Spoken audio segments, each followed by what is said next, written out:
السلام علیکم خواتین و حضرات، آپ دیکھ رہے ہیں آن ٹی وی اور میں ہوں شہریار خان۔ خواتین و حضرات، پی آئی اے کے پائلٹس کے حوالے سے اور پاکستانی پائلٹس کے حوالے سے جو وفاقی وزیر ہوا بازی غلام سرور خان کے بیان سے زلزلہ آیا تھا، اس زلزلے کے آفٹر شاکس کا سلسلہ جاری ہے۔ اور یہ آفٹر شاکس جو ہیں، یہ جو اصل زلزلہ ہے اس سے زیادہ شدت کے زلزلے ہیں اور بہت زور زور کے جھٹکے پوری دنیا سے پاکستان کو آ رہے ہیں۔ آج ہی امریکہ نے امریکہ جو ہے پاکستانی پروازوں پہ پابندی عائد کر چکا ہے، پاکستان کی ایئر لائن وہاں نہیں جا سکتی۔ آج جو امریکہ کی فیڈرل ایویشن ایڈمنسٹریشن اتھارٹی ہے، اس نے آج پاکستان کی جو درجہ بندی تھی، جو رینکنگ تھی، اس کو کیٹیگری 1 سے کیٹیگری 2 میں دھکیل دیا ہے۔ اور اس کا نتیجہ یہ نکلا ہے کہ اب پاکستانی پروازیں وہاں داخل بالکل نہیں ہو سکیں گی، نہ ہی پاکستانی ایئر لائنز وہاں پر اپنے کوڈ تک شیئر کر سکیں گی دیگر ایئر لائنز کے ساتھ۔ یہ ایڈمنسٹریشن کا جو فیصلہ ہے، اس کے مطابق جو ان کا اعلامیہ ہے آج، اس کے مطابق پی آئی اے جو ہے وہ انٹرنیشنل ایویشن آرگنائزیشن کے سیفٹی معیار پر پورا نہیں اترتی،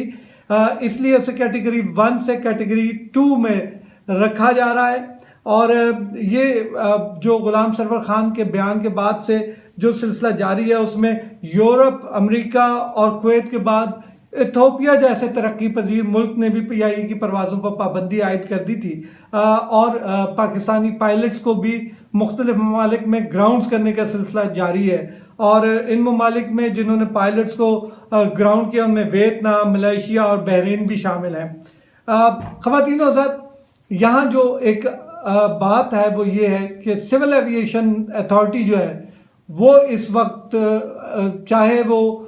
سامنے بے شک یہ کہہ رہی ہو کہ غلام سرور خان کے اقدامات بہت اچھے ہیں، لیکن اب انہوں نے جو مختلف ممالک کو خط لکھے ہیں، ان میں یہ کہا گیا ہے کہ پاکستان کے پائلٹس کے پاس جتنے لائسنسز ہیں وہ سب کے سب جینون ہیں، اور ان کی طرف سے جو لیٹر جاری ہوا ہے مختلف ممالک کو وہ ہم نے حاصل کیا ہے۔ اس لیٹر کے مطابق جو پاکستان کے جن 104 پائلٹس کے بارے میں انہوں نے کہا ہے کہ جو 104 پائلٹس کے ناموں کے ساتھ جو ایک سلسلہ جڑا تھا کہ یہ مشکوک ہو سکتے ہیں، جعلی ہو سکتے ہیں، ان کو کلیئر کیا جا چکا ہے۔ اور سول ایویشن اتھارٹی کی جانب سے یہ بتایا جا رہا ہے مختلف ممالک کو کہ ہمارے ہاں 0 ٹالرنس ہے، لیکن یہ ان کا یہ خط جو ہے وہ بلا شبہ ہمارے جو وزیر ہوا بازی ہیں ان کے لیے ضرور ایک قلعہ بازی ثابت ہو رہا ہوگا۔ انہوں نے یہ جس طرح ایک غیر ذمہ داری کا ثبوت دیا، وہ کیوں دیا، اس کے پیچھے کیا وجوہات تھیں، وہ بہت سارے اس کے سیاسی عوامل تھے، اور ان سیاسی نکات کو انہوں نے انٹرنیشنلی اس طرح پھیلایا کہ اب پی آئی اے ایک کوئی مقامی ایک ٹرانسپورٹ کمپنی سے زیادہ اس کی حیثیت نہیں رہی ہے۔ جو حال انہوں نے کر دیا ہے، اس کے بعد یہ آفٹر شاکس کا سلسلہ جاری ہے، اور اس میں اب جتنی مرضی سول ایویشن اتھارٹی وضاحتیں دیتی رہے گی۔ ظاہر ہے دیگر ممالک میں یہ سمجھا جاتا ہے کہ وفاقی وزیر بڑا رسپانسبل ایک عہدہ ہوتا ہے، اور اگر وہ کوئی بات کر رہے ہیں اس میں ضرور وزن ہوگا، اور سول ایویشن شاید کور اپ کرنے کی کوشش کر رہی ہے۔ لیکن اس وقت اس معاملے پر اگر سنجیدگی سے کام لینا ہے تو حکومت کو چاہیے اس معاملے پر نوٹس لیتے ہوئے وفاقی وزیر ہوا بازی کو کہیں اور قلعہ بازی دے کر بھیج دیا جائے، ورنہ اس کے نقصانات یہ ہوں گے کہ پی آئی اے دنیا بھر میں کہیں بھی کاروبار کرنے کے قابل نہیں رہے گی۔ اور جہاں تک میں اس کے جو باقی نقصانات ہیں، اس میں سے ایک نقصان یہ اور ہے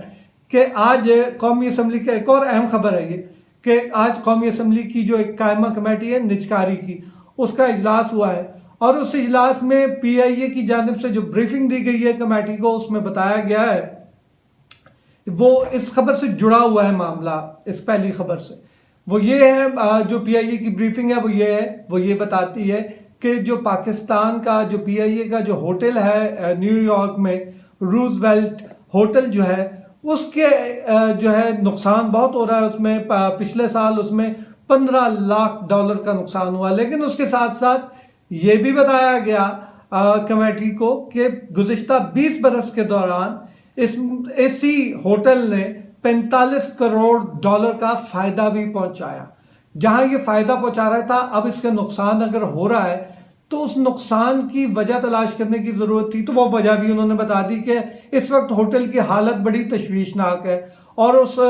تشویشناک حالت کی وجہ سے وہ بزنس نہیں کر پا رہا۔ تو کمیٹی نے اب اس کا سیدھا سیدھا مطلب یہ ہے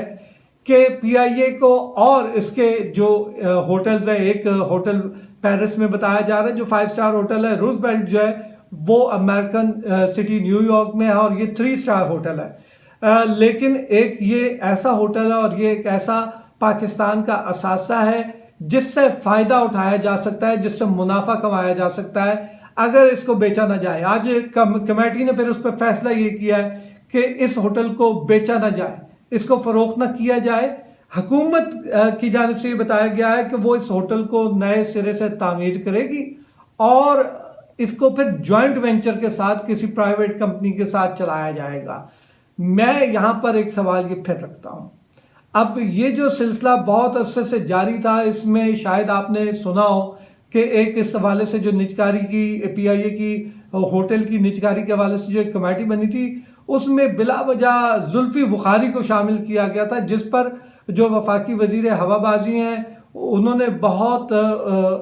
غصے کا اظہار کیا تھا اور ان کو گزشتہ اجلاس سے پہلے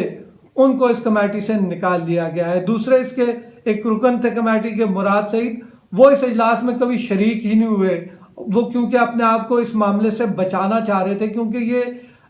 لاکھوں کروڑوں ڈالرز کی بات ہے اور اس میں